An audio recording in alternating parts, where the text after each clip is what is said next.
नमस्कार मंडळी, मी Deepak Kokate, founder of Tradewell commodity institute Navi Mumbai. तर मंडळी, वेनसडेला आणि थर्सडेला आपण आहे ना सिल्वरची आणि क्रूड ऑइलची एक रॅली पकडली होती, ज्यामध्ये आपण आहे ना क्रूड ऑइलमध्ये आहे ना जवळजवळ आपण 73 पॉईंट्स कॅप्चर केलेले आहेत आणि सिल्वरमध्ये आपण 400 पॉईंट्स कॅप्चर केलेले। तर मंडळी, आपण आहे ना आज कमोडिटी मार्केटमध्ये डिसिप्लिन ट्रेडर कसं व्हायचं त्याबद्दल आपण डिस्कस करणार आहोत। तर मंडळी, डिसिप्लिन ट्रेडर होण्यासाठी तुम्हाला आहे ना सर्वात प्रथम एक लॅपटॉप किंवा एक कम्प्युटरचा सेटअप असणं गरजेचं आहे। त्यानंतरून एक चेअर असणं गरजेचं आहे। चेअर पण एकदम आपल्याला चांगल्या क्वालिटीची पाहिजे, की कमोडिटी मार्केट हे 12-13 तास चालू असतं, त्यामुळे आपल्यामध्ये आहे ना बसण्याची कॅपॅसिटी असली पाहिजे। ही कमोडिटी मार्केटमध्ये लवकरात लवकर ट्रेड येत नाही, आपल्याला खूप पेशन्स ठेवावं लागतात। ट्रेड केव्हाही जनरेट होतो, त्याचा काही टाईम नसतो।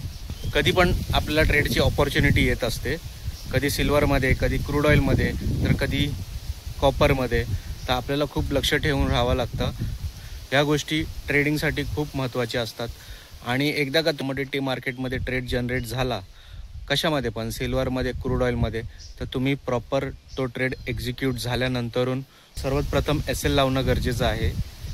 त्यामुळे ना काही छोट्या छोट्या गोष्टी आहेत, त्या आपल्याला स्वतःहून सवय करून घ्यावं लागतात, त्याला डिसिप्लिन ट्रेडिंग बोलतात।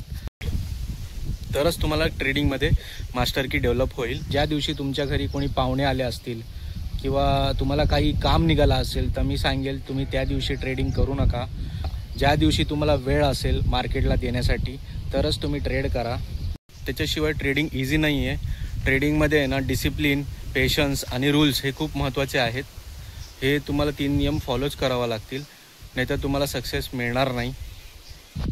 तर मंडळी, ज्याला कोणाला आहे ना कमोडिटी मार्केट शिकायचं आहे, कमोडिटी मार्केटमध्ये एक सक्सेसफुल ट्रेडर व्हायचं आहे, तर नक्कीच आपल्या ट्रेडवेल कमोडिटी इन्स्टिट्यूटला जॉईन व्हा।